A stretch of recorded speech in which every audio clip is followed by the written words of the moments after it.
Hello friend, आप सब लोग कैसे हो? आई होप ठीक होंगे।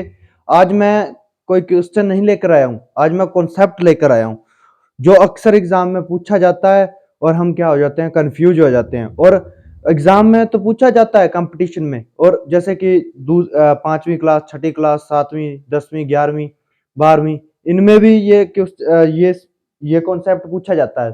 तो उसको हम बढ़िया तरीके से समझेंगे और जल्दी से जल्दी किस तरह से हल कर सकते हैं उसको भी समझेंगे।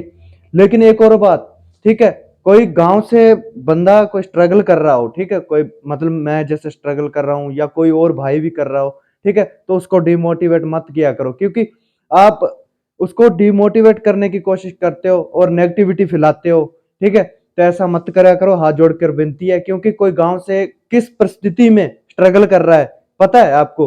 पता नहीं होगा, ठीक है, लेकिन वो फिर भी कोशिश कर रहा है कुछ अलग करूं, कुछ मतलब बढ़ूं, कुछ अपने अपना जो ज्ञान है किसी और को भी, भाई बहन को दूं। तो इस तरह से मत करा करो, ठीक है। तो आ जाइए अपने कॉन्सेप्ट को समझते हैं। तो आज का टॉपिक है गुणनखंड, ठीक है। गुणनखंड, गुणनखंड होता क्या है पहले थोड़ा सा बता देता हूं मैं आपको। गुणनखंड क्या होता है? जैसे मान लो कोई 12 संख्या है, ठीक है। ये संख्या, ये संख्या कौन कौन से पहाड़े से कट सकती है, ठीक है। और ये कितनी बार कौन कौन सी संख्या से कट सकती है? जैसे 12 है, 12 एक से भी कट सकता है, दो से भी कट सकता है, तीन से भी कट सकता है, चार से भी कट सकता है, ठीक है, 6 से भी कट सकता है, और 12 12 से भी कट सकता है। तो ये क्या होते हैं? गुणनखंड, ठीक है। समझ गए आप? ये होते हैं गुणनखंड। ये तो मैंने छोटी संख्या ली थी, अपने निकाल लिया, ठीक है, इस तरह से। अब मैंने 1000 ले ली, 2000 ले ली, 4500 आ गया, ठीक है, 8000 कुछ मतलब पॉइंट, जैसे कि 9500 आ गया, ठीक है। इस तरह से कोई संख्या आ गई बड़ी से बड़ी, फिर अपने ऐसे थोड़ी निकालेंगे ये, हाँ ठीक है, इसका यूं होगा, यूं, इस तरह से नहीं निकालेंगे। पहले अब मैं छोटी संख्या से समझाता हूं आपको, फिर अपने बड़ी बड़ी संख्या से समझेंगे, और आप भी प्रैक्टिस करना, ठीक है, फिर आपको जरूर आएगा ये। देखो, जैसे कि मैं लेता हूं 12, क्वेश्चन लिख देता हूं, 12 का 12 की कुल गुणन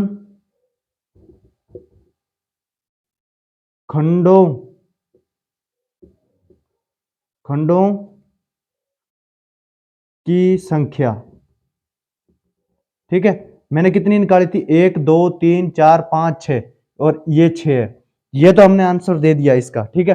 तो अब हम पहले जैसे दूसरी क्लास, तीसरी क्लास में थे, तो इस तरह से करते थे ना, 2 को 12 से काटेंगे 6, 2 को फिर 6, 2 को 6 से काटेंगे, 6 को 2 से काटेंगे तो कितना आएगा? 3 आएगा। फिर 3 को 3 से काटेंगे, 1 आएगा। तो इसका क्या करना है? इनका पावर फैक्टर बना लेंगे, ठीक है। स्केयर, 2 की स्केयर, 2 कितनी बार आया है? 2 बार आया तो स्केयर हो जाएगी, ठीक है। 3 कितनी बार आया? 1 बार, तो 3 की पावर 1 हो जाएगी। ये बन जाएगा पावर फैक्टर। इस तरह से बनाना आना चाहिए, इस मेथड से बनाएंगे। और अपने दिमाग में बना सकते हो तो दिमाग में बना लिया करो, ठीक है। तो ये तो मैं समझाने के लिए आपको बना रहा हूं, ठीक है।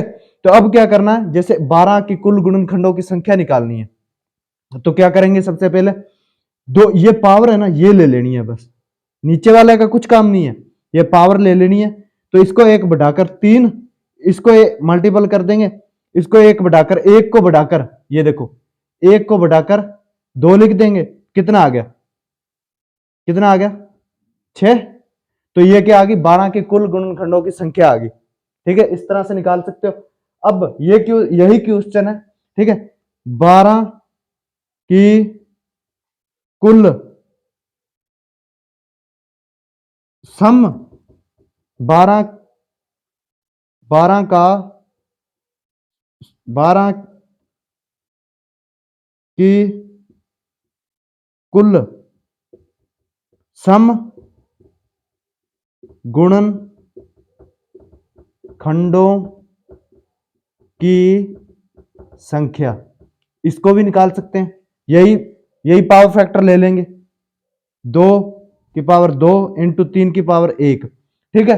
सम, जब सम बोले ना, सम, तो 2 की पावर को कुछ ही नहीं करना, ठीक है। 2 की पावर वैसी की वैसी लिख देनी है, ठीक है। और इसको बढ़ाकर 2, 2, 3 की पावर 1 है, इसको बढ़ाकर 2 लिख देंगे, और इसको मल्टीपल कर देंगे, कितना आएगा 4। तो 12 की कुल सम गुणनखंड कितने आ जाएंगे हमारे, कितने 4 आ जाएंगे। ठीक है, तो मैं इसको थोड़ा सा मिटा देता हूं, आगे और समझते हैं हम। अब निकालते हैं विषम। ठीक है, क्या निकालते हैं, विषम। ठीक है, तो अब जैसे देख लो 12 की कुल विषम विषम गुणन खंडों की संख्या। ठीक है, तो इसका कैसे निकालेंगे, 2 की पावर कितनी थी, 2 थी, इंटू 3 की पावर कितनी थी, 1 थी। तो इसमें क्या करेंगे हम, विषम जब बोल रहे ना विषम, तो इसको छोड़ देंगे।